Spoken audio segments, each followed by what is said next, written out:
ప్రభునందు ప్రియులారా, ప్రభువు రక్షకుడైన యేసుక్రీస్తు నామమున మీ అందరికీ వందనాలు. మొదటిసారిగా మీ మధ్యకి రావడానికి దేవుడు నాకు అనుగ్రహించిన ఈ అవకాశాన్ని బట్టి దేవునికి నేను వందనాలు చెల్లిస్తూ ఉన్నాను. మరి వచ్చిన మిమ్మల్ని అందరినీ ప్రభువు నామమున అభినందిస్తూ ఉన్నాను. దేవుని సన్నిధిలో ఉన్న మీరు ఏకాగ్రతగా కూర్చోవాలని ప్రభు పేరిట నేను మీకు తెలియచేస్తూ ఉన్నాను. మరి దేవుని సన్నిధికి వచ్చిన ప్రతిసారి ఖాళీ మనస్సుతో రావాలి, తెరవబడిన హృదయంతో కూర్చోవాలి, లోబడిన అనుభవంతో ఇక్కడి నుంచి వెళ్ళాలి. ఎలాంటి మనసుతో రావాలి? ఖాళీ మనసుతో రావాలి, తెరవబడిన హృదయంతో ఇక్కడ కూర్చోవాలి, లోబడిన అనుభవంతో ఇక్కడి నుంచి బయటికి వెళ్ళాలి. అలా కాకపోతే మనం ఊరికే కాలక్షేపానికి వచ్చినట్టుగా ఉంటుంది. కాబట్టి ఏకాగ్రతగా ప్రభు సన్నిధిలో మనం కూర్చోవాలి. అలా కూర్చున్నప్పుడే దేవుడు మనలను నింపుతాడు. మీరందరూ చాలా ఆసక్తిగా దేవుని సన్నిధిలో కూర్చున్నారు. దేవునికి స్తోత్రం. దేవుని మందిరానికి వచ్చేటప్పుడు ఒక చిన్న ప్రశ్న అడగనా?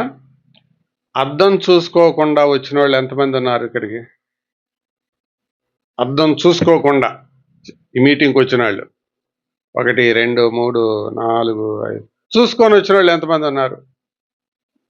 మీరు అడగటం ఎందుకండి అన్నట్టు ఉంది. మంచిది. నేనైతే చూసుకోకుండా వచ్చాను.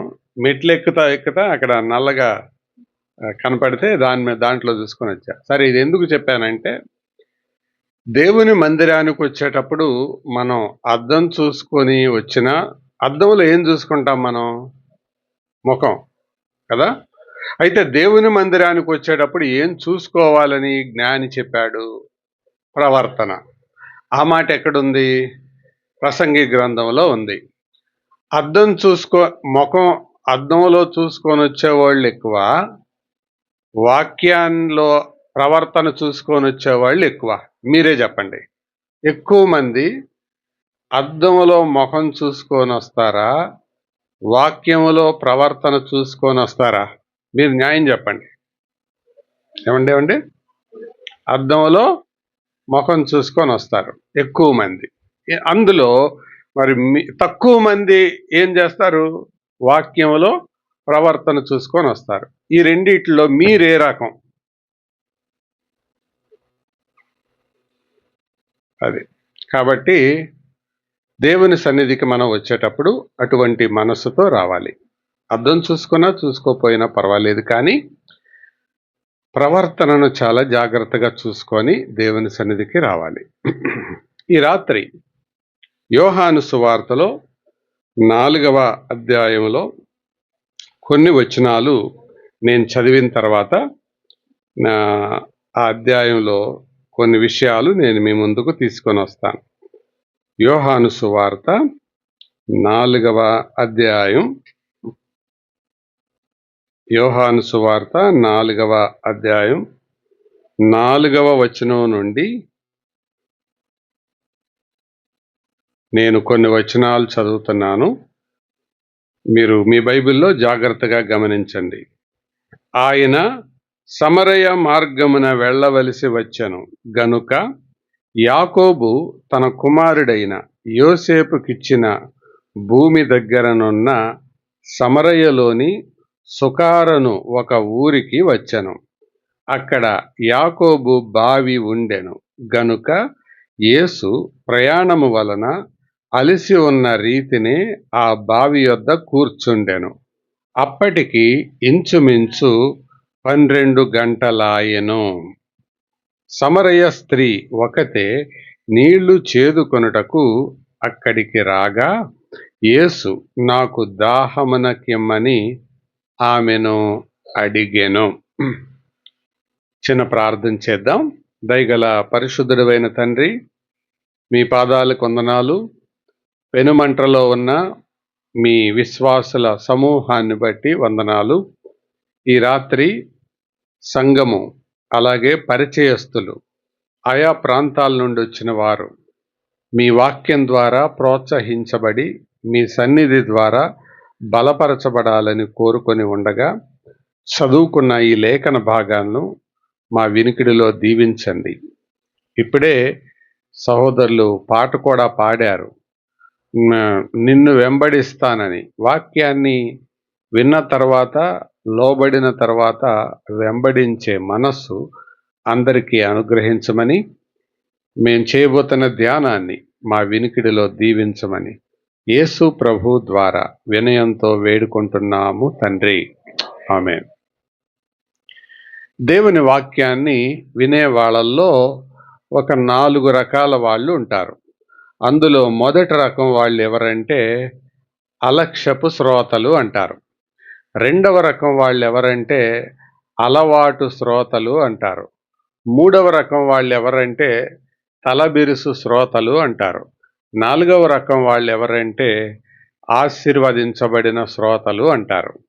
మళ్ళీ చెప్తున్నాను, మొదటి రకం వాళ్ళు అలక్ష్యపు శ్రోతలు, ఇంగ్లీష్లో కేర్లెస్ లిజనర్స్ అంటారు. అంటే వాళ్ళు వాక్యం వినరు. వాక్యం వినకుండా వాళ్ళు ఏం చేస్తారంటే ఇంకేదైనా చేస్తారు. నిద్రపోతారు కొందరు, పైన ఫ్యాన్లు ఎంత స్పీడ్లో తిరుగుతున్నాయి చూస్తారు.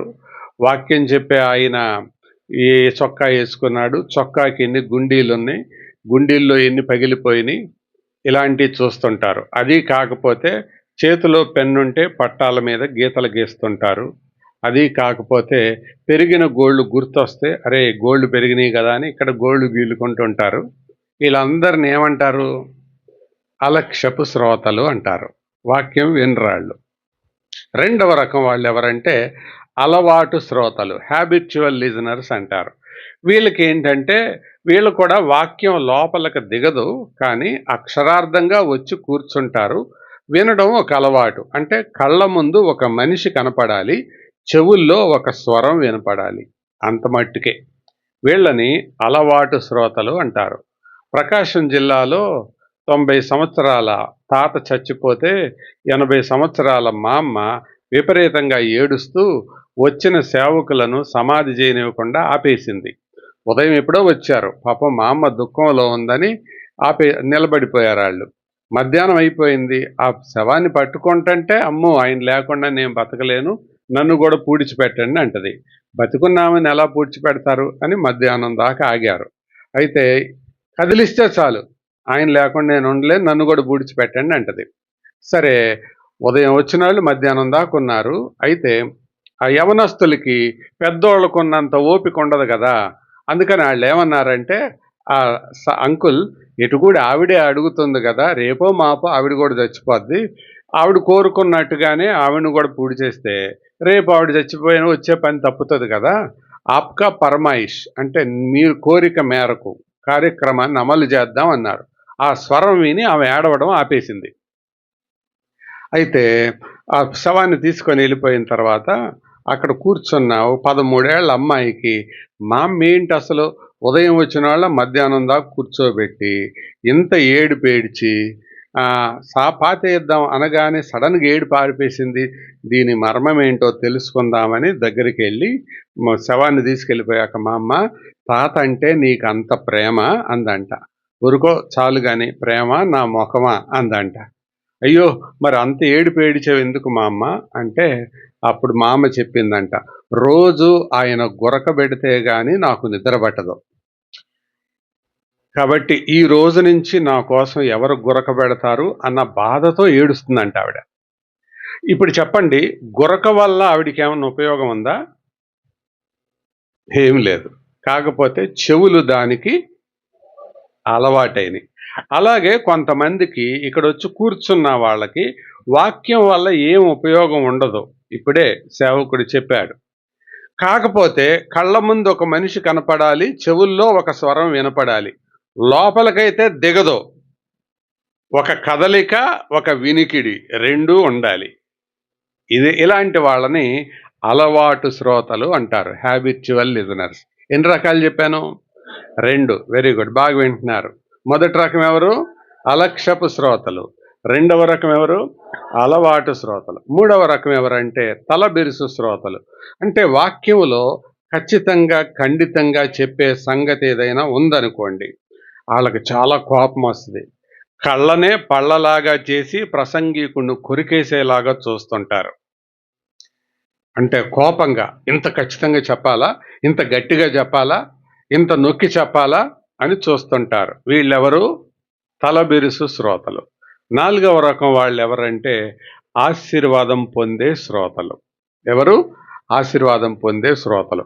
ప్రారంభములో నేను ఎందుకని ఈ నలుగురు గురించి చెప్పానంటే, నా ముందు ఒక 60 మంది లేదా 50 మంది కనపడుతున్నారు.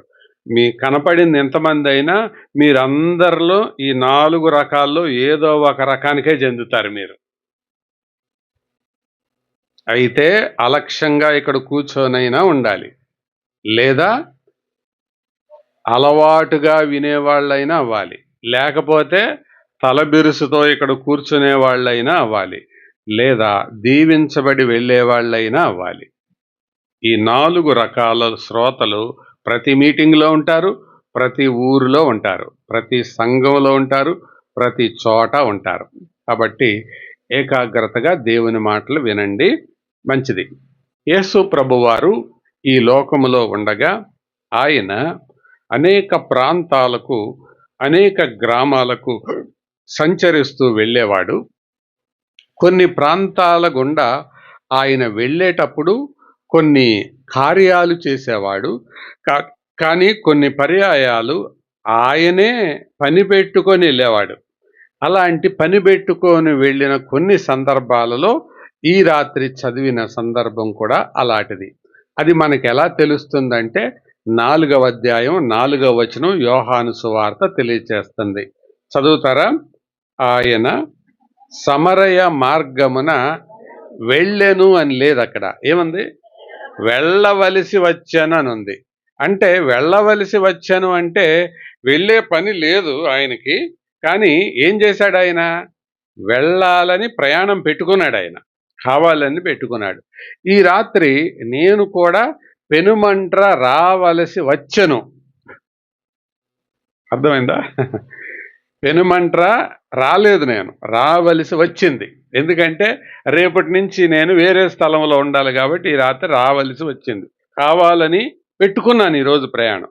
యేసు ప్రభు ఆ రాత్రి సమరయ మార్గము గుండా వెళ్ళవలసి వచ్చాను. ఈ మార్గం దీని గురించి నేను ఒక మాట చెప్తాను. ఈ సమరయ మార్గం గుండా ఇశ్రాయేలీలు ఎవ్వరూ ప్రయాణం చేయరు. ఎందుకంటే ఆ మార్గం గుండా వెళ్తే సుమారు 2 మైళ్ళ దూరంతో ఆ ప్రాంతాన్ని దాటేయొచ్చు.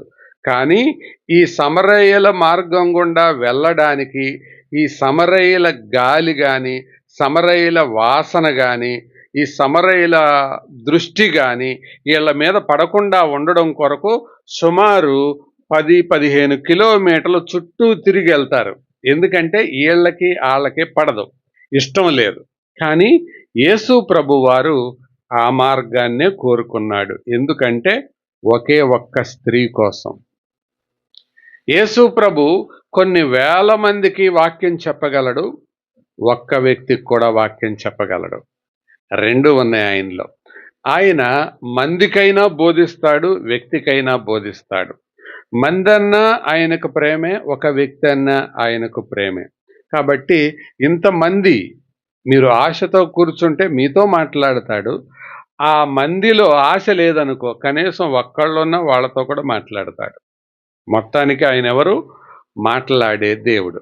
ఈ రాత్రి ఈ స్త్రీ గురించి నేను కొన్ని విషయాలు మీతో పంచుకోవాలని కోరుతున్నాను. నేను చెప్పబోయే ప్రసంగానికి ముందే ఒక 7 విషయాలు త్వరగా చెప్తాను. తర్వాత నేను ఒక్కొక్క దాన్ని వివరిస్తాను. ఈ స్త్రీలో ఉండే 7 లక్షణాలు చెప్తాను. మొదటిగా ఆమె పాపం చెబుతాను. రెండవదిగా పాపానికి వచ్చే పర్యవసానం చెబుతాను. మూడవదిగా ప్రభువు యొక్క జోక్యం చెబుతాను. నాలుగవదిగా ఆమె కనుపరిచిన పాండిత్యం చెబుతాను.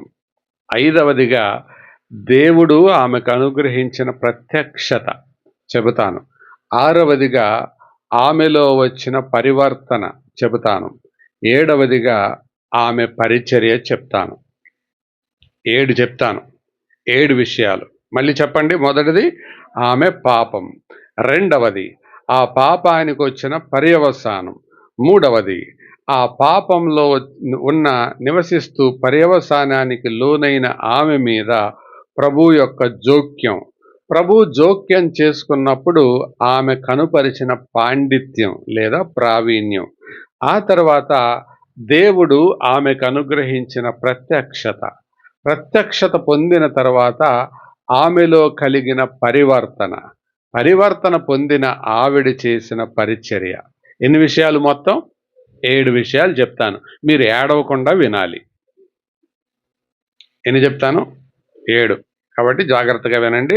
కళ్ళు తెరిచి వినండి, కళ్ళు మూసుకొని వినొద్దు. ఆల్రెడీ 2-3 కళ్ళు మూసుకునే వాళ్ళు నా కంటపడ్డారు. కాబట్టి నేను కళ్ళు మూసుకొని వాక్యం చెప్పను కాబట్టి కళ్ళు మూసుకున్న వాళ్ళు ఎవరో నాకు తెలుస్తుంది. మాకు కూడా ఇలాంటి సంఘం ఒకటి ఉంది మారుమూల ప్రాంతంలో, విజయవాడలో. అక్కడ అందరూ అన్యులే ఉంటారు, చదువుకోనోళ్ళు, కూలి పని చేసుకునే వాళ్ళు ఉంటారు. ప్రతి వారం టైంకి వస్తుంది ఒక మా అమ్మ వచ్చి పొయ్యిలో పుల్లలు పెట్టుకున్నట్టు కాళ్ళు చాపి కూర్చుంటది. రాగానే ముసుగు ఇక్కడ దాకా వేస్తుంది, ఫుల్గా వేసి నిద్రపోతా ఉంటది. ఆమెని ఈశ్వరమ్మ అంటాను. అనగానే అయ్యా నిద్రపోవట్లేదయ్యా, ధ్యానం చేస్తున్నానంటది. ధ్యానం చర్చిలో కాదమ్మా అని అంటే, మొన్న ఆదివారం వచ్చి అయ్యగారండి వందనాలండి, మీరు బాగా కనుక్కున్నారండి, నేను నిద్రపోతున్నా, ధ్యానం అని అబద్ధం ఆడాను కానీ నిద్రపోతున్నానండి అంది. కాబట్టి అలాంటి వాళ్ళు ఉండకండి, ఇక్కడ మెలకువగా ఉండి దేవుని మాటలు వినాలని మనవి చేస్తున్నాను. మొదటిగా ఈమె పాపం చేస్తుంది, పాపములో బ్రతుకుతుంది. ఎందుకని చెప్పగలను అని అంటే, జాగ్రత్తగా ఈ వాక్య భాగాన్ని మీరు యోహాను సువార్త 4వ అధ్యాయాన్ని గనక చదివితే, ఈమె అందరూ వచ్చే సమయంలో కాక ఆమె వేరే సమయంలో అక్కడికి వస్తుంది. అంత మాత్రమే కాదు, ఆమె జీవితంలో 5 వివాహాలైనవి. వివాహాలు అని నేను ఎలా చెప్పగలను అని అంటే, అది ఉంచుకున్నాడని అంటలేదు ప్రభువు కూడా. అందుకే ప్రభువు కూడా అన్నాడు, మునుపు నీకు 5 పెనిమిట్లుండిరి అన్నాడు. పెనిమిట్లు అంటే చచ్చిపోయో విడాకులు తీసుకోనో అట్లాగా 5 మందిని మార్చేసిందండి. దేవుని వాక్యంలో అక్రమమైన వివాహాలు చాలా తప్పు. కాబట్టి ఒక భార్య ఒక భర్తతో నివసించాలని దేవుడు కోరుతున్నాడు. అది పరిశుద్ధమైన వివాహంగా ఉండాలని దేవుడు కోరుతున్నాడు. కానీ ఈవిడ అలాగా మార్చుకుంది. కారణాలేవో వివరంగా మనకు తెలియదు, కానీ అలాగూ పాపములో బ్రతుకుతుంది. ఎందుకు పాపం అనేది భయంకరమైనదో తెలుసా? జాగ్రత్తగా వినండి. పాపముకి పాముకి ఒక అక్షరమే తేడా. మళ్ళీ చెప్పండి. పాముకి పాపముకి ఒక అక్షరమే తేడా. పాము కాటేస్తే ప్రాణం పోతుంది, పాపం కాటేస్తే ఆత్మే పోతుంది. పాము కాటేస్తే ఏం పోద్ది? ప్రాణమే పోద్ది. పాపం గనక కాటేస్తే ఆత్మే పోతుంది. కాబట్టి పాపం చాలా భయంకరమైనది. ఇక్కడ కూర్చునే వాళ్ళని ఓ ప్రశ్న అడగనా? ఎవరైనా ఆలస్యంగా వచ్చారనుకోండి, వాళ్ళు మీరు చూస్తేనే కూర్చుంటారా, మీరు చూడకపోయినా కూర్చుంటారా? ఏంటండి? చూడకపోయినా కూర్చుంటారా? మరి ఎందుకు అడు చూస్తున్నారు? పాము కంటే చాలా ప్రమాదకరమైనది. ఎందుకంటే పాము ప్రాణమే తీస్తుంది, పాపం ఆత్మను లాగేస్తుంది. ప్రియులారా, ఈ పాపము అంతేకాదు, పాపము అనేది గజ్జి లాంటిది. ఏంటండి? గజ్జి. గజ్జి అని ఎందుకన్నానంటే, ఇదిగోండి, ఒకసారి ఇక్కడ దురద పుట్టింది అనుకోండి, గోగుతారు, అంతవరకు పోద్ది. మళ్ళీ దురద పుట్టింది అనుకోండి, మళ్ళీ గోగుతారు, మళ్ళీ దురద పెడితే మళ్ళీ గోగుతారు. నెక్స్ట్ ఏమవుద్ది? పుండవుతుంది. పాపం అలాంటిది.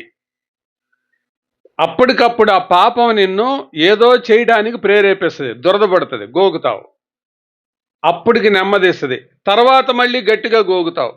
ఎక్కడ దాకా వదిలిపెట్టదంటే నువ్వు గోగుతానే ఉంటావు. అది నీకేం చేస్తుంది? గాయం చేస్తుంది. పాపం చేత గాయపడింది ఈవిడ. నేననలేదు ఈ మాట, సాధు సుందర్ సింగ్ అనే దేవుని సేవకుడు అన్నాడు, పాపం గజ్జిలాంటిది. ఏ పాపమైనా ఒక చైన్ స్మోకర్ ఉన్నాడు అనుకోండి, పెట్టె మీద పెట్టి తాగబోయే ముందు ప్రారంభం సొరబీడితో మొదలు పెడతాడు. సొరబీడి అంటే తెలుసా? ఎండిపోయిన సొరపాదుల్లో ఉంటాయి.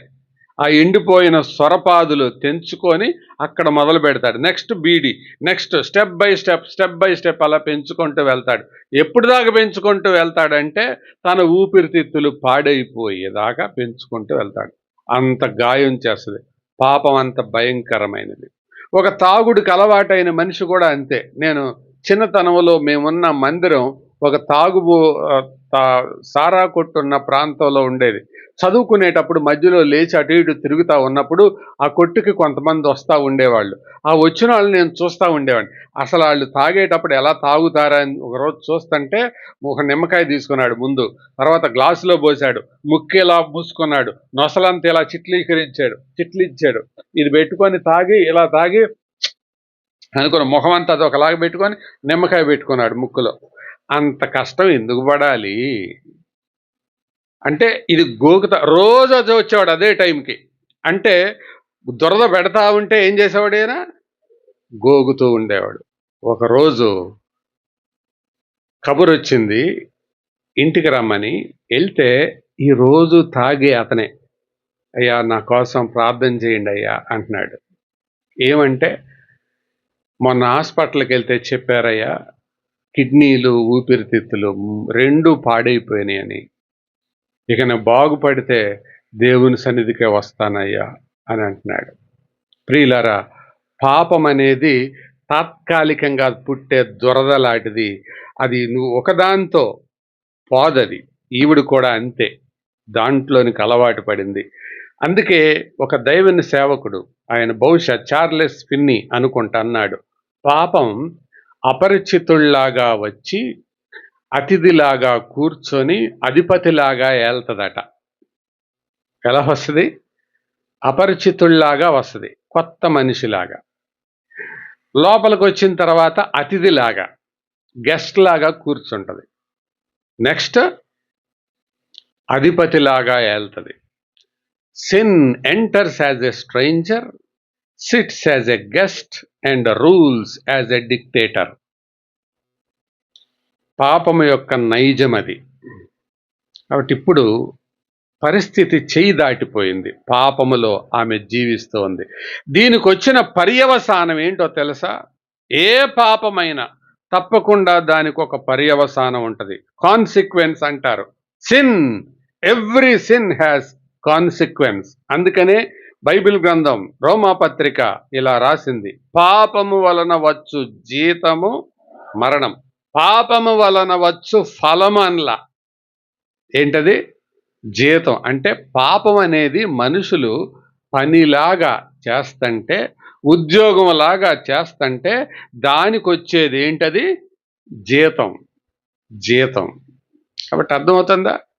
పాపానికి ఫలం ఉంది, పాపానికి జీతం కూడా ఉంది. ఈవిడికి వచ్చిన పర్యవసానం ఏంటంటే, 1 సిగ్గు, 2 ఒంటరితనం, షేమ్ అండ్ లోన్లీనెస్. పాపం ఎప్పుడు అవమానాన్ని, సిగ్గును, ఒంటరితనాన్ని మిగులుస్తుంది. పాపం ఒంటరితనం కలిగిస్తుంది. ఎలా తెలుసు ఇది ఒంటరితనం చేస్తుందని? ఎలా చెప్తారు మీరు?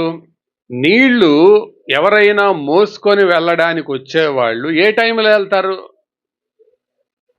అయితే పొద్దుటే వెళ్తారు, లేదా సాయంత్రం వెళ్తారు. ఈవిడ ఏ టైంకి వెళ్తుంది? మిట్ట మధ్యాహ్నం వెళ్తుంది. మిట్ట మధ్యాహ్నం వెళ్తుందంటే అర్థం ఏంటి? ఎవరు నా కంట పడకూడదు, నేను ఎవరికంటా పడకూడదు.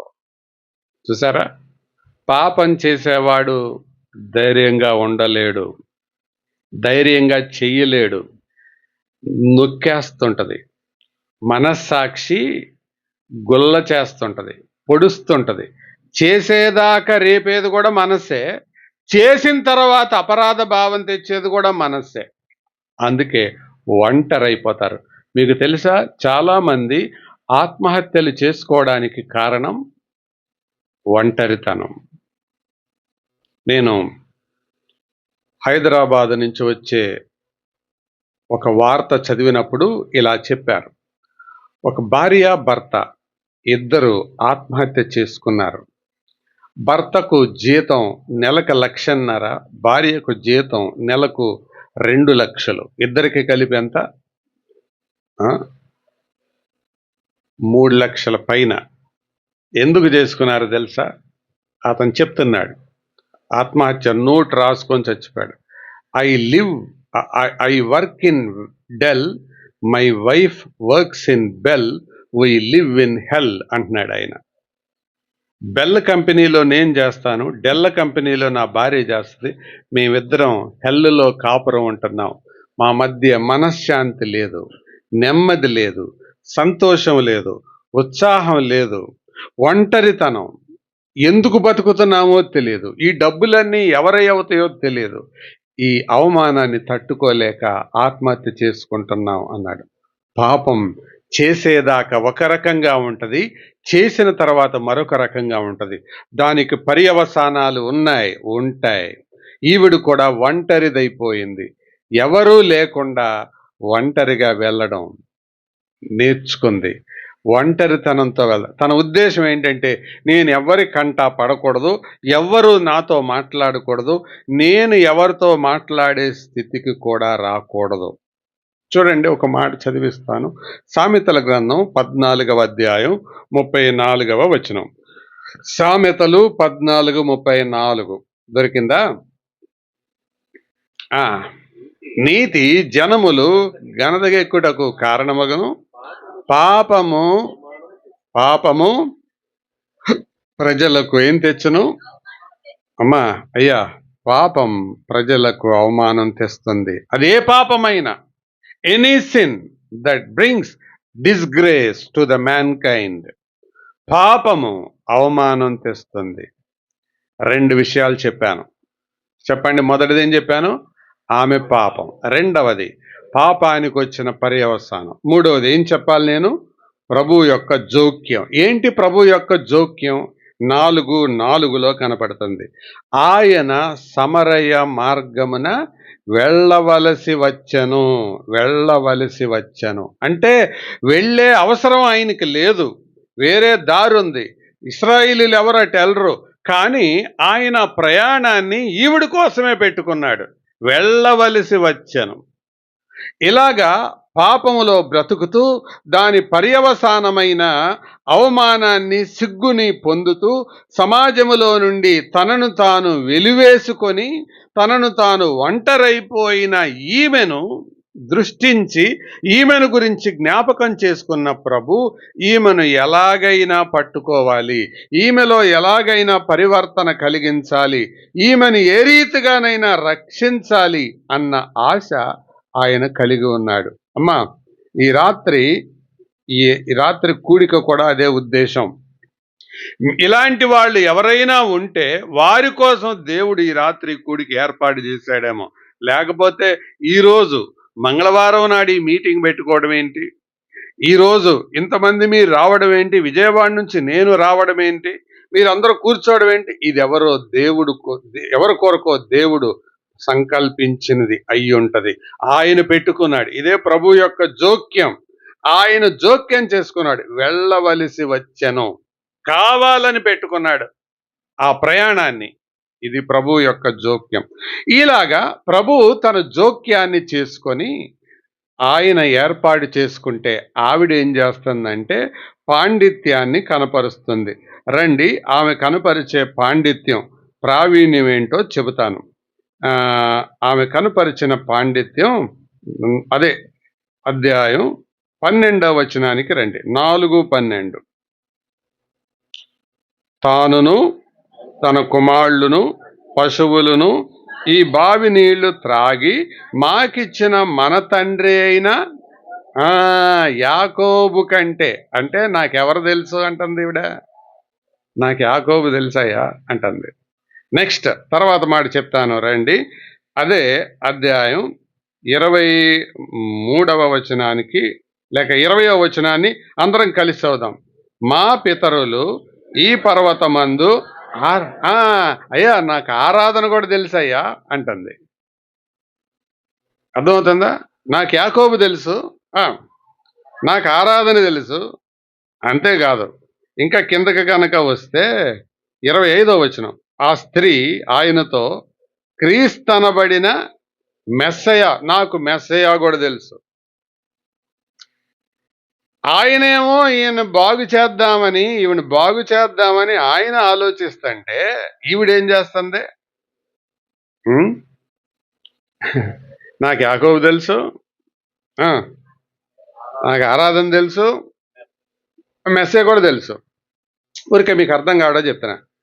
జ్వరం వారం రోజుల నుంచి తగ్గట్లా అనుకోండి. మీకు డాక్టర్ దగ్గరికి వెళ్ళి కూర్చున్న తర్వాత డాక్టర్ పరీక్ష చేసి మందులు రాయిపోతా ఉంటే, సార్ క్రోసిన్ రాస్తున్నారా, తర్వాత అమాక్సిలిన్ కూడా రాస్తున్నారా, ఇదిగాక అది యాంటీబయాటిక్తో పాటు పెయిన్ కిల్లర్ కూడా రాస్తున్నారా అంటే ఏమంటాడు? ఎట్లా ఉంటుంది డాక్టర్కే? మీరు చెప్పండి, న్యాయం మీరు చెప్పండి, ఏమంటారు డాక్టర్ గారు? నా దగ్గరికి ఎందుకు వచ్చావా నువ్వు కదా? బాగు చేద్దామని ఆయన దగ్గరికి వస్తే, ఆవిడ దగ్గరికి వస్తే ఆవిడ ఏమంటుంది? అయ్యా నువ్వేం పెద్ద శ్రమ తీసుకోవద్దు, నాకు యాకోబు తెలుసు, ఆరాధన కూడా తెలుసు. నాకు ఆరాధన ఎంత బాగా తెలుసు? కొండెక్కి ఆరాధన చేయటం, కొండ దిగి వ్యభిచారం చేయటం అంత బాగా తెలుసు నాకు. కొండెక్కి ఆరాధన చేయడం, కొండ దిగి వ్యభిచారం చేయటం. మీరందరూ అట్లా చూస్తుంటే నాకు భయం వేస్తుంది. మీకు కూడా మెట్లెక్కి ఎడు కూర్చొని ఆరాధన చేయటం, వాక్యం ఏంటో, మెట్లు దిగి జబర్దస్త్ చూడటం.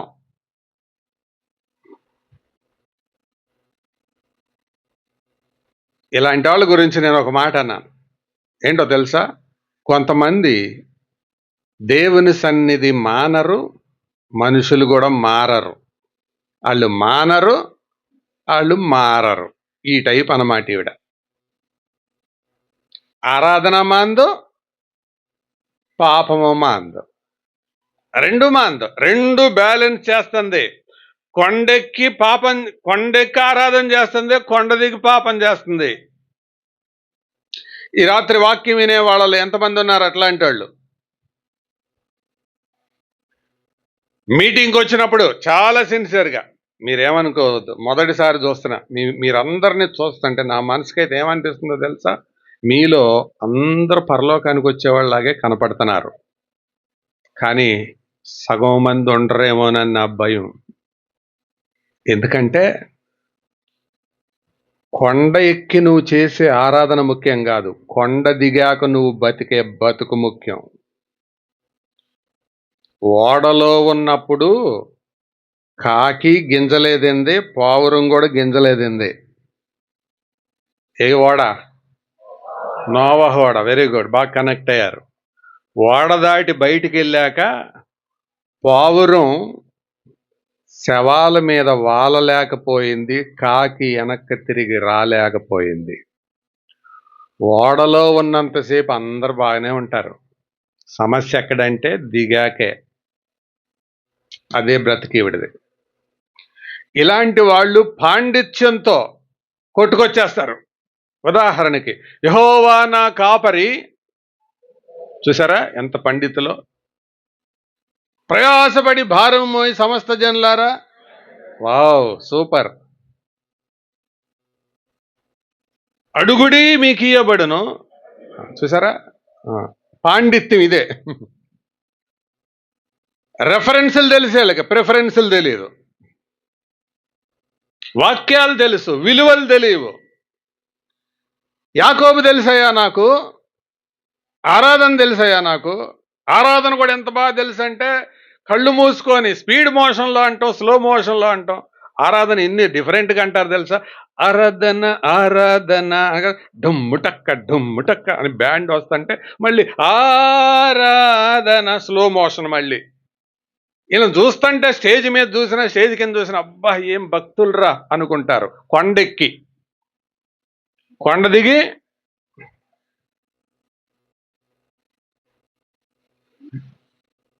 ఆయన బాగు చేయటానికి వస్తే ఆయన ముందు పాండిత్యాన్ని కనపరుస్తుందండి. నిజానికి యేసు ప్రభు మనిషికి లాంటోడు కాకపోబట్టి సరిపోయింది, కానీ నేనేదో నిన్ను బాగు చేయటానికి వస్తే నువ్వు నాకే పాఠాలు చెబుతున్నావు అని వెళ్ళిపోయేవాడు ఇంకో మనిషి అయితే. కానీ ఈ ప్రభు ఎలాంటి ఆయనో తెలుసా? విసిగిపోని ఆయన, అవకాశాలు ఇచ్చే ఆయన, ప్రేమించే ఆయన, ఓర్చుకునే ఆయన, దీర్ఘశాంతం కలిగిన ఆయన అక్కడే నిలబడిపోయాడు. ఈ రాత్రి కూడా నీవు కూడా వాక్యం తెలుసు, దాని విలువ తెలుసా? చాలా కాలం క్రితం ఒక సహోదరి ఉండేది. ఏదైనా అసలు ఎంత స్పీడ్ ఉంటుందంటే, వాక్యం చెబితే నెక్స్ట్ పాయింట్ ప్రసంగికుడు ఏం చెబుతాడో తెలుసు, అంత బాగా చెప్తుంది. బైబిల్ క్విజ్ పెడితే జిల్లా ఫస్ట్ వచ్చింది. భర్త ఉండగా ఇంకొకరిని తీసుకొని వెళ్ళిపోయింది. జిల్లా ఫస్ట్ వచ్చిన ఆవిడ సంగతి చెప్తున్నాను నేను. ఏది మానలా. ఏం ప్రయోజనం ఇలాంటి పాండిత్యంతో? ఇటువంటి పాండిత్యంతో ఏం ప్రయోజనం? మిత్రులారా, స్నేహితులారా, ఆలోచన చేయండి.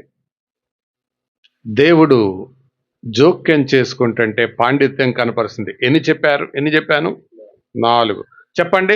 నా ప్రసంగం అంతా మీరు గుర్తుపెట్టుకోలేకపోయినా ఈ పొడి పొడి మాటలు అయితే గుర్తుండాలి. మొదటిది ఏం చెప్పాను? ఆమె పాపం. రెండవది ఏం చెప్పాను? దానికి వచ్చిన పర్యవసానం. మూడవది ఏం చెప్పాను? అలాంటి జీవితంలో ప్రభు జోక్యం. నాలుగవది ఏం చెప్పాను? ఆమె కనుపరిచిన పాండిత్యం. దేవుడి దగ్గరకు వచ్చినప్పుడు నీకేదో తెలుసు అన్నట్టు, నువ్వేదో ఉద్ధరించగలిగినట్టు, నీకున్న జ్ఞానాన్ని పెట్టుకొని రాకూడదు. దేవుని దగ్గరకు వచ్చినప్పుడు ఎలా రావాలో తెలుసా? ఉన్న పాటున. అందుకే నేను ప్రారంభంలో 3 మాటలు చెప్పాను. గుర్తుంది ఎవరికైనా? ప్రసంగం ముందు 3 మాటలు చెప్పండి. ఖాళీ మనసుతో రావాలి, తెరవబడిన హృదయంతో కూర్చోవాలి, లోబడిన అనుభవంతో లేచెళ్ళాలి. ఇలా రాకపోతే అది వేస్టే. మళ్ళీ చెప్పండి. ఖాళీ మనసుతో రావాలి, తెరవబడిన హృదయంతో కూర్చోవాలి, లోబడిన అనుభవంతో లేచెళ్ళాలి. వచ్చి కూర్చోవడం మంచిదే, కానీ ఖాళీ మనసుతో రావాలి. ఖాళీ మనసుతో వచ్చి కూర్చోవడం మంచిదే, తెరవబడిన హృదయంతో వినాలి. తెరవబడిన హృదయంతో వినటం కూడా మంచిదే.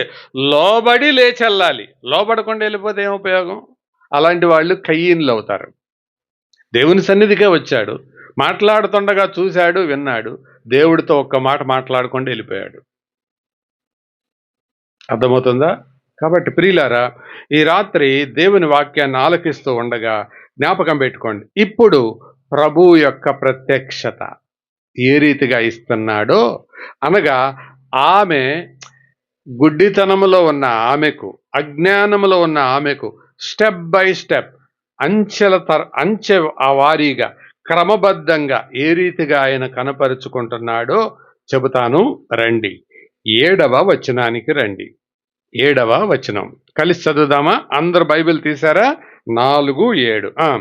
సమరయ స్త్రీ ఒకతే నీళ్లు చేదుకొనుటకు అక్కడికి రాగా యేసు నాకు దాహమునకెమ్మని అడిగాను. జాగ్రత్తగా వినండి. ఆవిడెవరో యేసు ప్రభువుకి తెలుసు, కానీ యేసు ప్రభు ఎవరో ఆవిడికి తెలియదు. ఆయనను మొదటిగా చూసింది. ఏం చూసింది ఆయనలో? ఈయన కేవలం ఒక పురుషుడు, ఒక మగోడు, అంతే.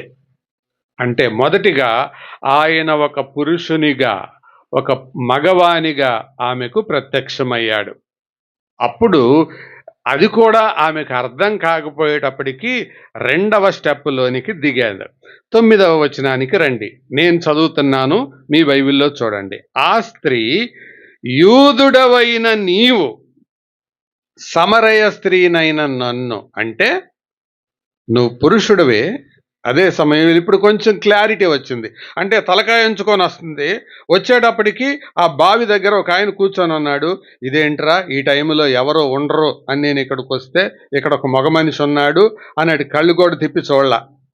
ఎందుకంటే ఏం అడుగుతారో, మళ్ళీ లాక్కొని వెళ్తారేమో, మళ్ళీ నాకు ప్రపోజల్ చేస్తారేమో, ఒక మగోడు నాతో ఎందుకులే అనుకుంది. వెంటనే ఆయనే నోరు తెరిచి అన్నాడు, అమ్మా దాహానికి నీళ్ళు అని అనగానే ఆవిడ అంటుంది, యూదుడవైన నీవు అంటే రెండవ ప్రత్యక్షత. ఆయన ఆమెకు ఎలా కనిపించాడు? యూదుడిలాగా.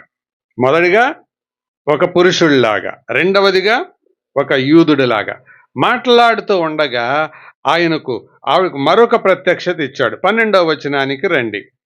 తానును తన కుమారులను పశువులను ఈ బావి నీళ్లు త్రాగి మాకిచ్చిన మన తండ్రి అయిన గమనించారా?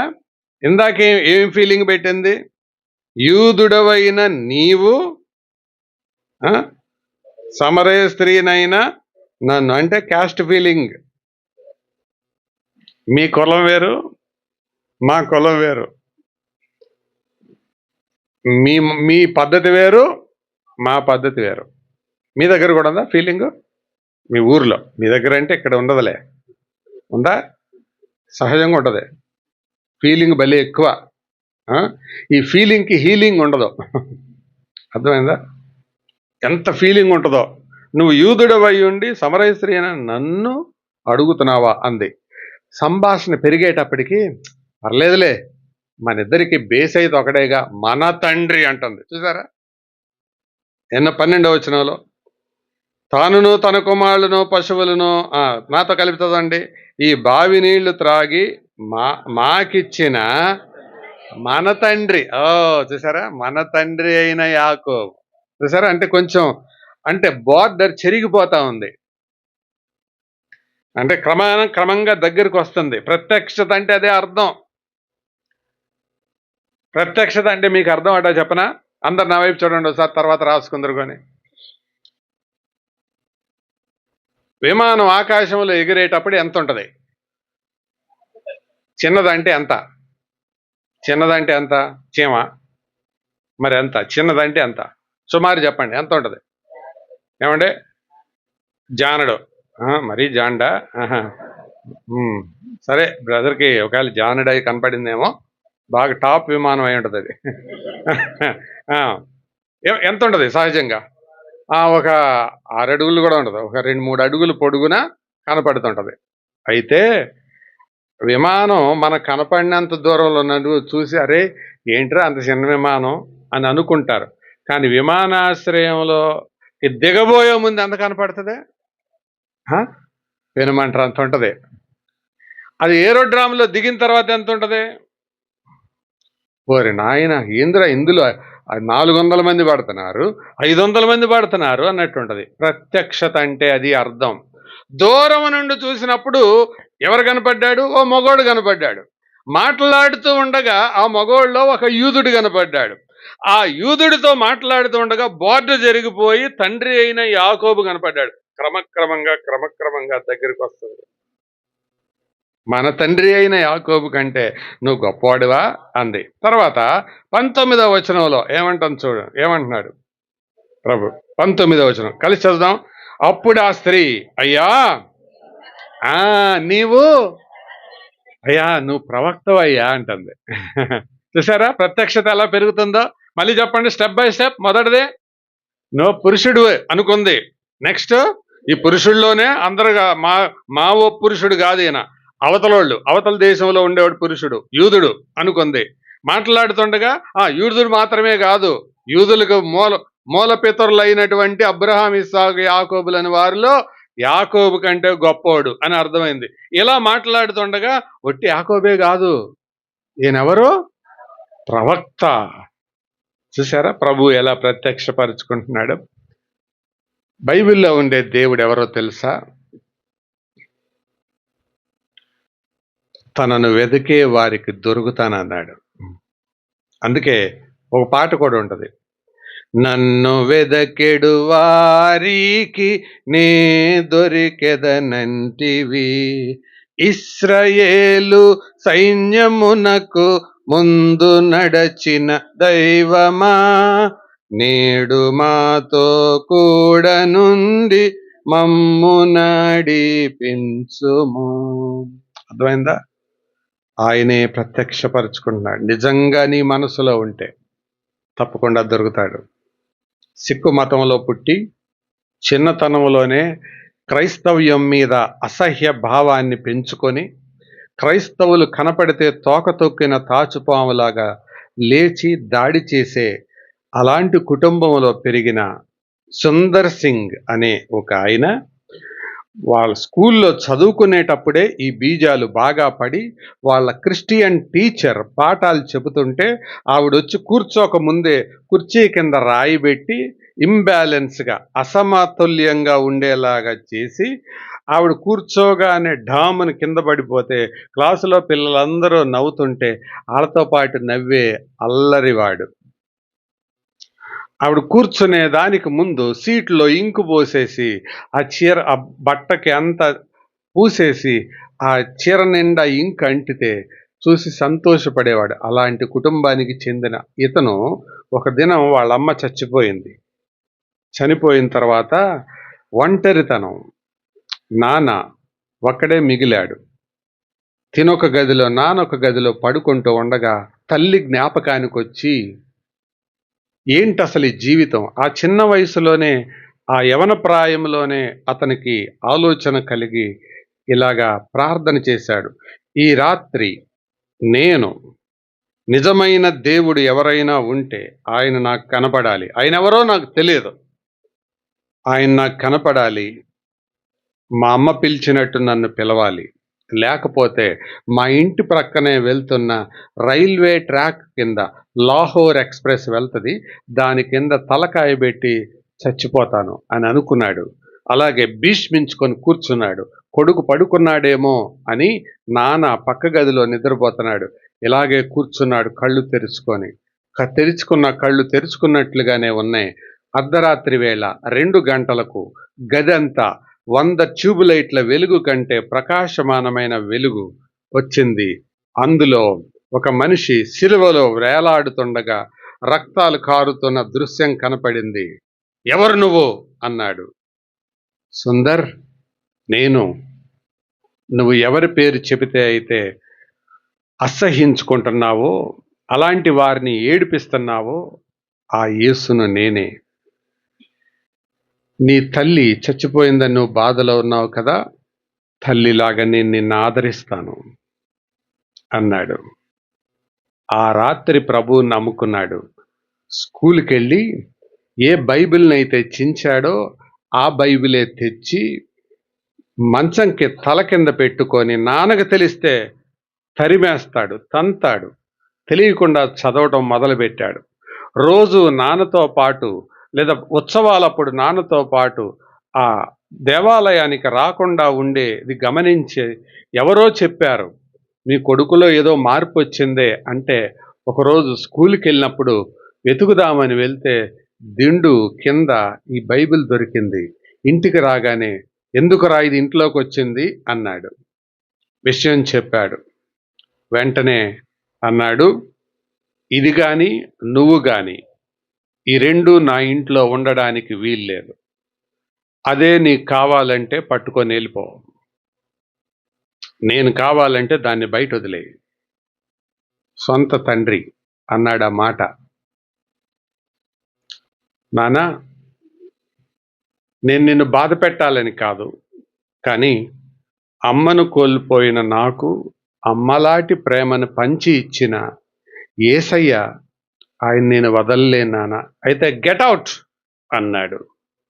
అది తీసుకొని బయటికి వెళ్ళిపోయాడు. మళ్ళీ అన్నాడు, ఇంటి ముఖం చూడలేదు. ప్రియులారా, ఎందుకు ఈ మాట చెప్తున్నానంటే, అంత క్రూరుడు, చిన్నతనములోనే అంత విషాన్ని నింపుకున్న ఈయనకు దేవుడు తనను తాను ప్రత్యక్షపరుచుకున్నాడు. కొన్ని సంవత్సరాల క్రితం ప్రేమధార అని ఒక కార్యక్రమం వచ్చేది. అందులో విశ్వవాణి అనే అందులో వాక్యం చెప్పే ఆయన ఆర్ఆర్కే మూర్తి అంటారు. రాయసం రాధాకృష్ణమూర్తి, సత్తెనపల్లి, గుంటూరు జిల్లా సత్తెనపల్లి దగ్గర గోవిందాపురం అనే ప్రాంతానికి చెందిన ఆయన. బైబిల్లో ఉన్న తప్పులు చదవడానికి బైబిల్ని చదవడం మొదలుపెట్టాడు, తప్పులు పట్టుకోవడానికి. కానీ బైబిల్ చదువుతుండగా ఆయన తప్పులు అర్థమయ్యి బైబిల్ని అతని చేతిలో బైబిల్ వచ్చి పడింది. బైబిల్ ఆయన్ని మార్చేసింది.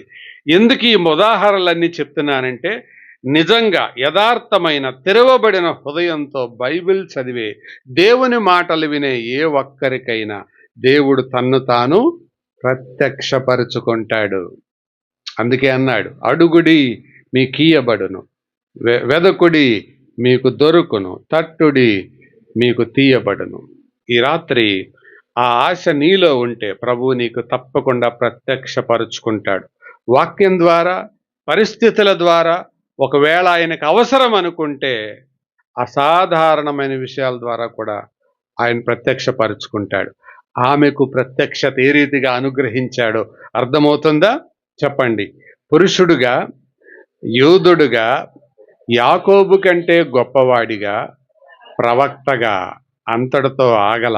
అప్పుడు 25వ వచనానికి వచ్చేటప్పటికి ఆవిడ అంటుంది, ఆ స్త్రీ ఆయనతో, క్రీస్తనబడిన మెస్సయ్య వచ్చునని నేనెరుగుదును. ఆయన వచ్చినప్పుడు మాకు సమస్తమును తెలియజేయననగా, యేసు, నీతో మాట్లాడుచున్న నేనే ఆయనని ఆమెతో చెప్పాను. అంటే చివరిగా ఎవరి కొరకైతే, ఎవరి రాక కొరకైతే యూదులు, లోకం ఎదురు చూస్తుందో ఆ మెస్సయ్యాగా ప్రత్యక్షపరుచుకున్నాడు. మెస్సయ్య అన్న, క్రీస్తు అన్న ఒకటే అర్థం. అర్థమైందా? మెస్సయ్య అన్న, క్రీస్తు అన్న అభిషిక్తుడు అనే అర్థం. యేసు అనేది భూ సంబంధమైన పేరు, మెస్సయ్య అనేది, క్రీస్తు అనేది పర సంబంధమైన పేరు. కాబట్టి ఒక మగ మనిషి దగ్గర నుండి యేసు క్రీస్తులో ఆమెకు ఎవరు కనపడ్డారు? ఒక Messiah. From man to Messiah.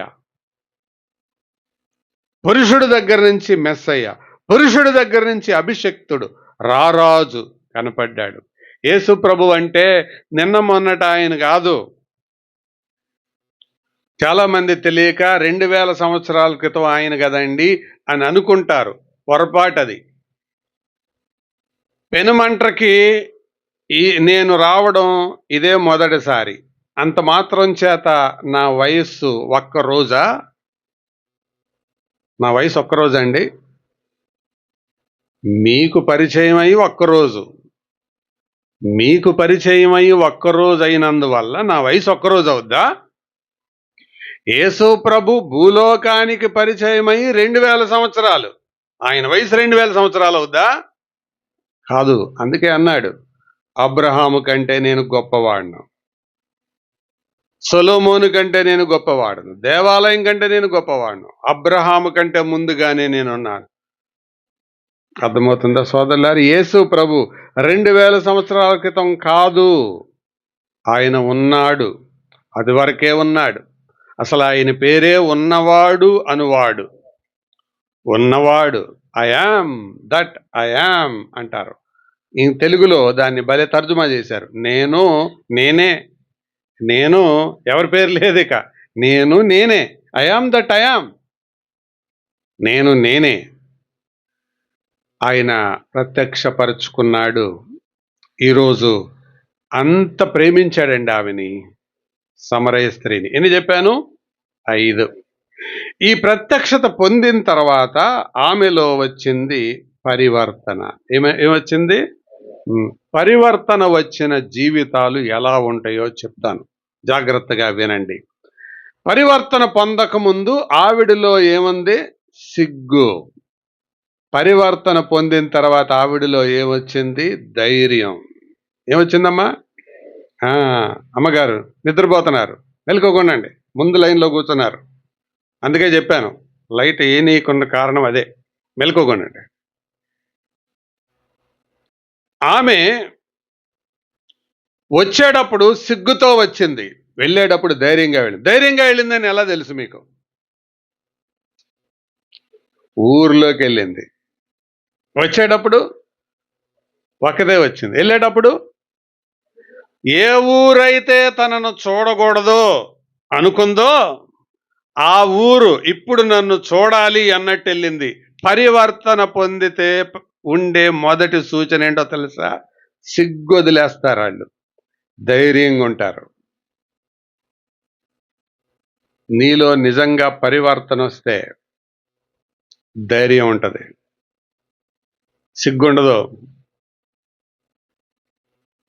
Bible పట్టుకోవడానికి సిగ్గుండదు, బాప్తీసం తీసుకోవడానికి సిగ్గుండదు, నేను దేవుని బిడ్డనని చెప్పుకోవడానికి సిగ్గుండదు. ఇంకా సిగ్గు నీలో ఉంది అంటే అర్థం నీలో పరివర్తన జరగలేదు అని. ఆమె ఒంటరిగా వచ్చింది, సిగ్గుపడుతూ వచ్చింది, ధైర్యంగా వెళ్ళింది. రెండవ మాట చెప్తాను, రండి. రహస్యంగా వచ్చింది, 10 మంది ముందుకు వెళ్ళింది.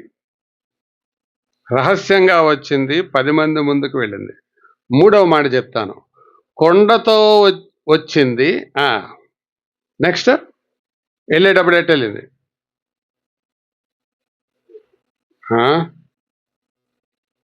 చూడండి, ఆ వచనం 4వ అధ్యాయం 25 చదువుతారా? 25 కాదు, 28 చదవండి. ఆ స్త్రీ తన కొండ విడిచిపెట్టి, ఆగండి, అందరు నా వైపు చూడండి. ఇక్కడ నేను ఒక తలంపు చెప్పాలి. వచ్చేటప్పుడు ఏం తీసుకొచ్చింది? కొండ. లెక్క ప్రకారం ఏం తీసుకెళ్ళాలి? నీళ్ళు తీసుకెళ్ళాలి. కొండతో వెళ్ళాలి. కొండ వదిలేసింది. ఎందుకు వదిలేసింది? చెప్పండి, ఏది చెప్పినా పర్వాలేదు, నేనేమన్నా మిమ్మల్ని వినకపోతే అంటాను, కానీ మాట్లాడితే ఏమన్నా చెప్పండి. ఏమండి అంటే కొండ పాపమా? మంచినీళ్ళు దాహం తీసే కొండ పాపం అవుద్దా? అది నా ప్రశ్న. కొండ పాపం అంటే మరి మన ఇంట్లో కొండలు కూడా పగలగొట్టేద్దాం. చెప్పాలి.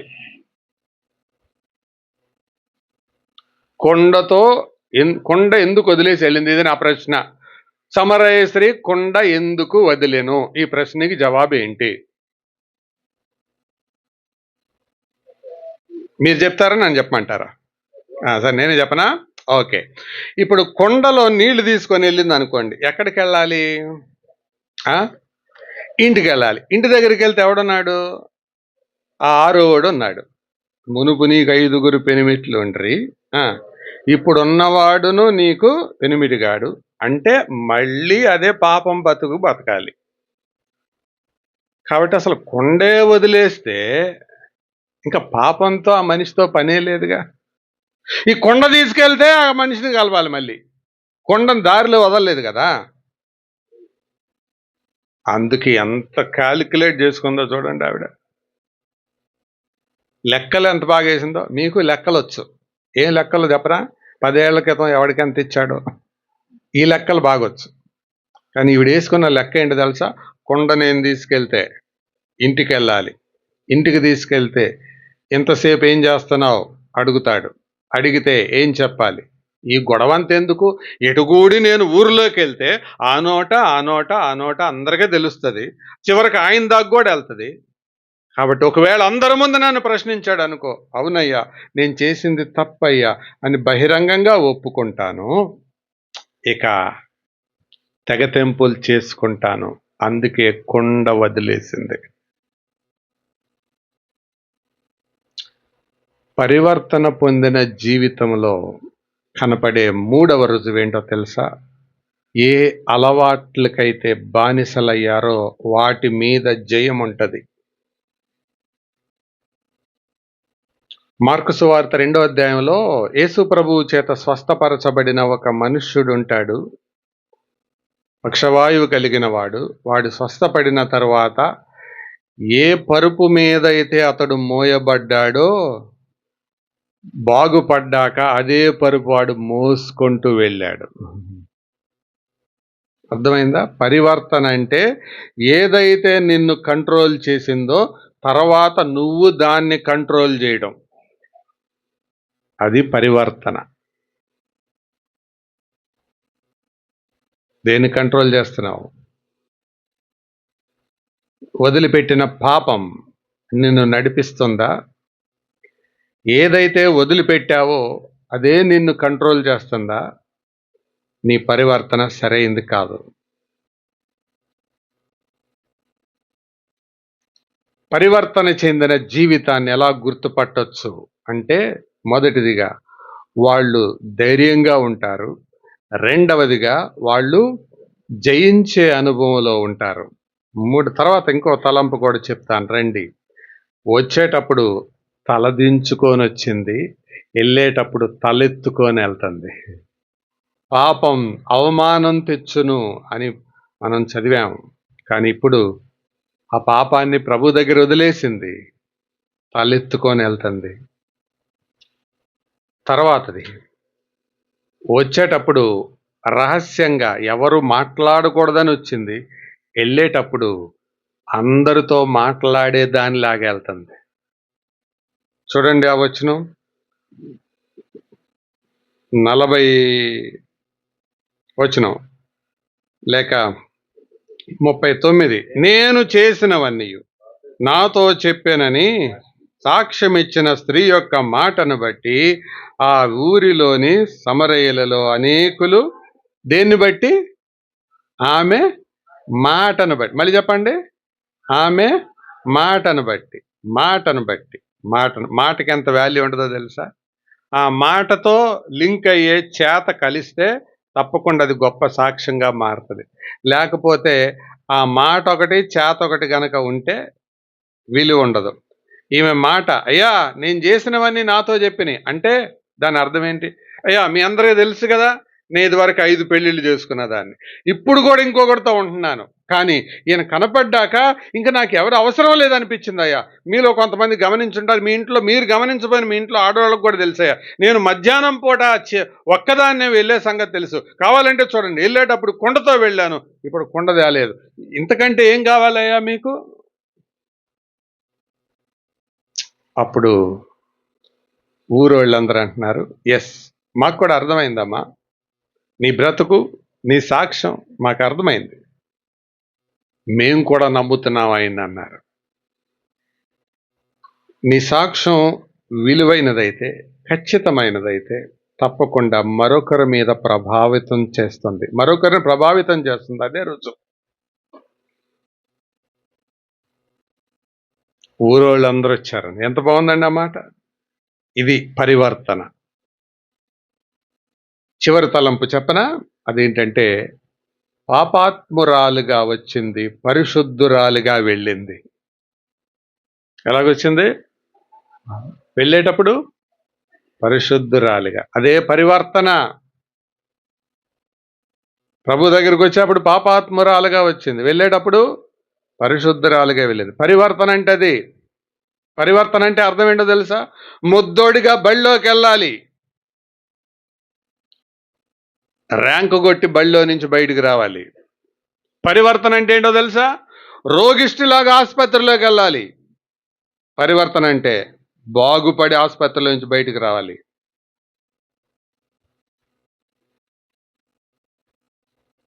పరివర్తన అంటే పాపాత్మురాల్లాగా, పాపాత్ముల్లాగా యేసు ప్రభు దగ్గరికి రావాలి. ఆయన దగ్గర నుంచి వెళ్ళేటప్పుడు పరిశుద్ధంగా వెళ్ళాలి. ఇదే జరగకపోతే నీలో జరిగింది పరివర్తన కాదు, నాటకం, డ్రామా. పరివర్తన, గ్రేట్ చేంజ్. అందుకే భక్తులు ఈ ఉదాహరణ చెబుతుంటారు. గొంగళి పురుగు, సీతాకోక చిలుక. దాని రూపం వేరు, దీని రూపం వేరు. దాని ఆహారం వేరు, దీని ఆహారం వేరు. తీరా ఆ రెండు వేరు కాదు, అదే ఇది. కాకపోతే మారిన తర్వాత, పరివర్తన తర్వాత ఎలాగైంది? పాకేది ఎగిరేదిగా మారింది, ఆకులు తినేది తేనె తాగేదిగా మారింది, వికారంగా ఉండేది ఆకర్షణీయంగా మారింది. గొంగళ పురుగును ఫోటో తీసిన వాళ్ళు ఎక్కువ మంది ఉన్నారా? సీతాకోక చిలుకను ఫోటో తీసిన వాళ్ళు ఎక్కువ మంది ఉన్నారా? పెనుమంటలో ఏమంటే ఎవరైనా గొంగళ పురుగునే ఫోటో తీసిన వాళ్ళు ఎక్కువ మంది ఉంటే పెనుమంటల్లో ఆ పెనుమంట వాళ్ళని మెంటల్ హాస్పిటల్కి పంపాలి. అంతే కదా. గొంగళ పురుగుని ఆవిడ ఫోటో తీయడు, సీతాకోక చిలుకని. గొంగళ పురుగును పట్టుకోవాలని ఉంటుందా, సీతాకోక చిలుకని పట్టుకోవాలని ఉంటుందా? కదా. అదే ఇది పరివర్తన అంటే. అది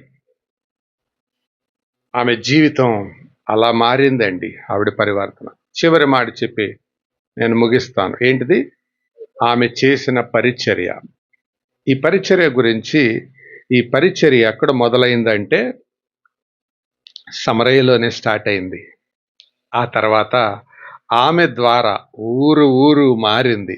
మారిన తర్వాత ఆవిడ ఏమనుకుందంట, అయ్యో నేను ఈ ఊర్లోనే ఉంటే నా వలన ఏమీ కలగదు కదా అని ఆలోచన చేసిందంట. చరిత్రలోకి వెళ్తే ఈవిడ పేరు ఫోతిని అనుంది, అంటే కాంతమ్మ అని, వెలిగేది ఈవిడి పేరు. ఈవిడికి ఇంకో 5 అక్క చెల్లెళ్ళు ఉన్నారు, కొడుకులు కూడా ఉన్నారు. అలా ఉండి కూడా ఈ పాపం చేస్తూ ఉంది. ఈ రీతిగా వెళ్ళిన తరువాత ఈమె, నా ప్రభువుకి నేను ఉపయోగపడటం లేదు కాబట్టి నేను ఒక మిషనరీగా వెళ్ళాలని ఆఫ్రికా ప్రాంతానికి వెళ్ళితే, ఆ ఆఫ్రికాలో ఉండగా ఆ కాలములో ఉండే రోమా చక్రవర్తి అయిన నీరు ఇది గమనించి గుర్తించి ఆయన దాకా ఈ వార్తలు వెళ్తే ఆ ఊరు వాళ్ళందరూ కబురు చేశారంట, సార్ ఇక్కడ ఒక ఆడ మనిషి కనపడుతుంది, ఈవిడ గనక మాట్లాడుతుంటే మనుషులందరూ అలాగ నోళ్లు తెరిచి వింటున్నారు, అసలు ఆవిడ మాటకి ఎవరు అడ్డం చెప్పలేకపోతున్నారు, ఇలాంటి ఆవిడ మీ దేశంలో ఉంటే చాలా బాగుంటది అనిపిస్తుంది అంటే, ఒకసారి రమ్మని చెప్పు అన్నాడంట. అక్కడికి వెళ్తే ఆ చక్రవర్తి దగ్గరికి వెళ్ళి నిలబడ్డప్పుడు, ఏంటి నీలో ఉన్న వరం అంటే, ఏం లేదు సార్, నేను మామూలు మనిషినే, నేనేం గొప్పదాన్ని కాదు సార్ అంటే, అప్పుడు అన్నాడంట, నీలాంటి వాళ్ళు మన సామ్రాజ్యానికి అవసరం, నేనెంత గొప్పవాడిని, మన రోమా సామ్రాజ్యం యొక్క గొప్పతనం ఏంటో చెప్పు అని అంటే, సార్ నా ప్రభు యొక్క గొప్పతనం చెబుతాను సార్, రాజులుగా మనం ఎంతకాలం ఉండలేము సార్, ఏ రాజైనా అంతే సార్ అందంట. లేదు లేదు, నీలాంటి వాళ్ళు చాలా అవసరం, నీకు మంచి డబ్బులు ఇస్తానుగా అని అంట. ఈవిడ వెళ్ళిన చోటల్లో యేసు ప్రభు గురించి చెబుతుంటే అనేక మంది మారు మనసు పొందుతుంటే ఈయన ఏం చేశాడంటే, వీళ్ళ కూతురిని పిలిచి, అమ్మాయి, వాళ్ళ అమ్మాయి, ఆ అమ్మాయి పేరు డోమ్నినా, అమ్మాయిని పిలిచి, అమ్మాయి ఈ అమ్మాయికి చంపేసేయచ్చు దెబ్బకి, కానీ ఈవిడ జ్ఞానం, ఈవిడ ధైర్యం, ఈవిడ చొరవ ఇవన్నీ మనకు చాలా అవసరం, కాబట్టి నువ్వు ఎట్లాగైనా సరే ఈమెని క్రైస్తవ్యంలో నుంచి వెనక్కి తిప్పి నువ్వు మళ్ళీ నాకు కనిపించు, నేను నీకు బహుమానం ఇస్తానన్నాడు కూతుర్ని. కూతురు, సరే డాడీ అదెంత పని, ఆడవాళ్ళ టెక్నిక్ నాకు తెలుసుగా, తాడేపల్లి గూడి వెళ్ళి బంగారు జరీ పట్టు చీరలో ఒక 10,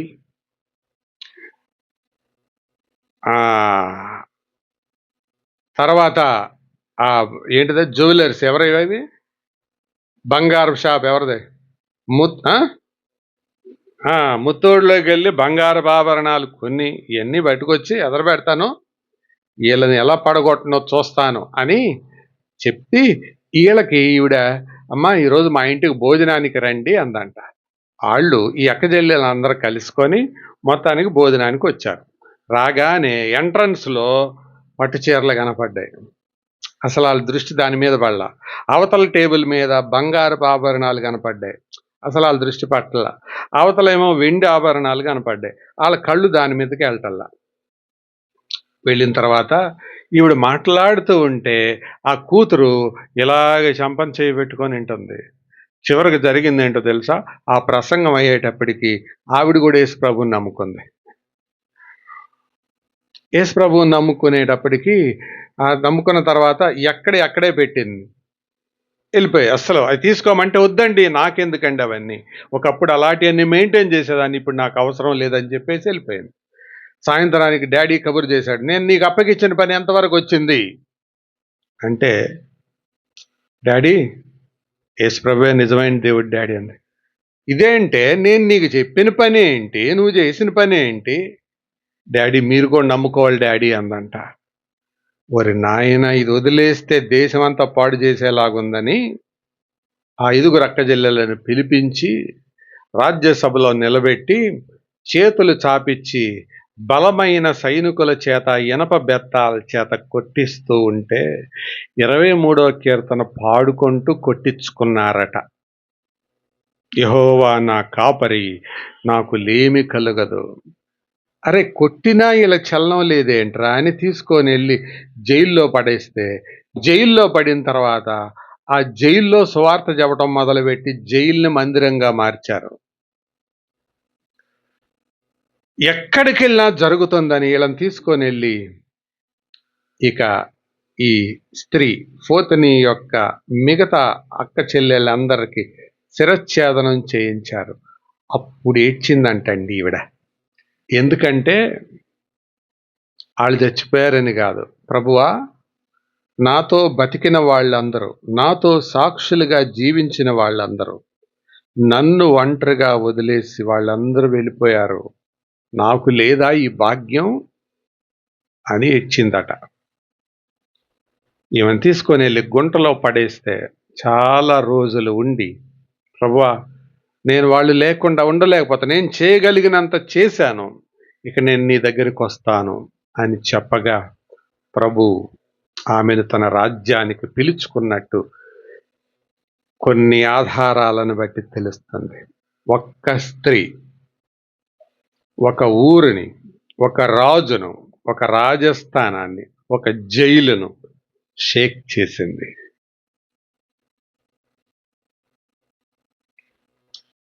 నీలో ఉన్నది నిజమైన పరివర్తన అయితే నీ ద్వారా జరిగే పరిచర్య అలాగే ఉంటుంది. ఆవిడలాగా అంత చేయలేకపోవచ్చు, కనీసం కొంత వెలుగనే రావాలిగా, కొంత ప్రభావం అయినా కనబడాలిగా. అది కనబడడం కొరకే ఈ కూడికను ఏర్పాటు చేశాడు. అయ్యా, వాక్యం అర్థమైంది నాకు. నేను కూడా నేనున్న ప్రాంతంలో నా ప్రభువు కోసం ఈ పరిచర్య చేస్తూ జీవిస్తాను. ఆయన కొరకు సాక్షిగా బ్రతుకుతాను. నేను ఇంట్లో ఉన్నా, పొలం పని చేసిన, ఉద్యోగానికి వెళ్ళినా, చదువుకున్నా, నేనున్న స్థలంలో ఆయన కొరకు సాక్షిగా బ్రతుకుతాను, పరిచర్య చేస్తాను అన్న వాళ్ళు ఉంటే ఈ రాత్రి ఒక తీర్మానం చేసుకోండి. ఒక్కసారి యేసు ప్రభువుతో ముఖాముఖి అనుభవం ఆమెలో పాపాత్మురాలు పరిచారకురాలయ్యే అంత మార్పు తెచ్చింది. A sinner, a sinning woman became a ministering woman. పాపాత్మురాలు పరిచారకురాలుగా మారింది. ఒక్క ముఖాముఖి అనుభవం, one day one encounter between her self and the son of God. దేవుని కుమారుడికి ఆమెకు ఒకే రోజు జరిగిన ముఖాముఖి అనుభవం ఆమెలో అంత మార్పు తెచ్చింది. అందరూ అలా అవ్వలేరు, కనీసం కొందరన్నా మారలేరా? మీరున్న ప్రాంతాలను ప్రభావితం చేయలేరా? అలాంటి దృఢమైన సాక్షులుగా బతకలేరా? ఆలోచించేసి ఒక తీర్మానం చేయండి. ప్రసంగం మొదట్లో నేను 3 చెప్పాను, మళ్ళీ చెప్పండి. ఖాళీ మనసుతో రావాలి, తెరవబడిన హృదయంతో వినాలి, లోబడిన అనుభవంతో లేచి వెళ్ళాలి.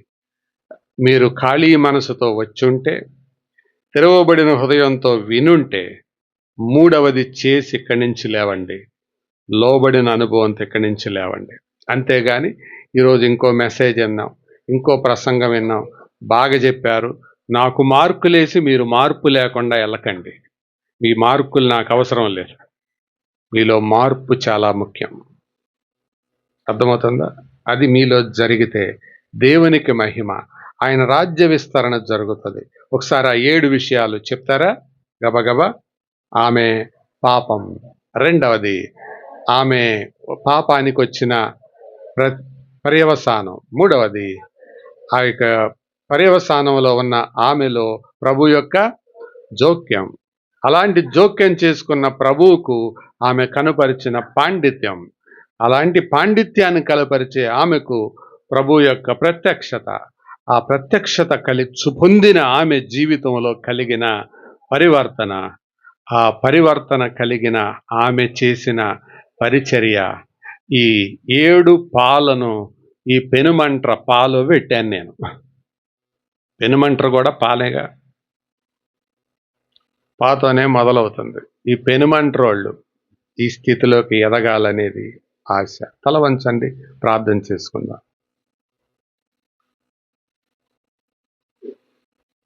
దేవుని వాక్యం మీకు అర్థమైతే, ఒక నాంచుడు భక్తి, అలవాటైపోయిన భక్తి కాదు, ఒక స్థిరమైన భక్తి, దృఢమైన భక్తి, ఒక మార్పు కలిగించే భక్తి, ఒక ఉన్నత స్థితికి నిన్ను తీసుకొని వెళ్ళే భక్తి అలవర్చుకో. రక్షించబడి ఎంతకాలమైంది? ఆమె అంత పరిచర్య నువ్వు చేయలేకపోవచ్చు, కనీసం ఆమెలో కొంత భాగం, కొంత శాతమైనా చేయలేవా? ఒక నిరుపయోగమైన, నిష్ప్రయోజనమైన జీవితాన్ని కలిగి జీవిస్తావా? ఆలోచించేయండి.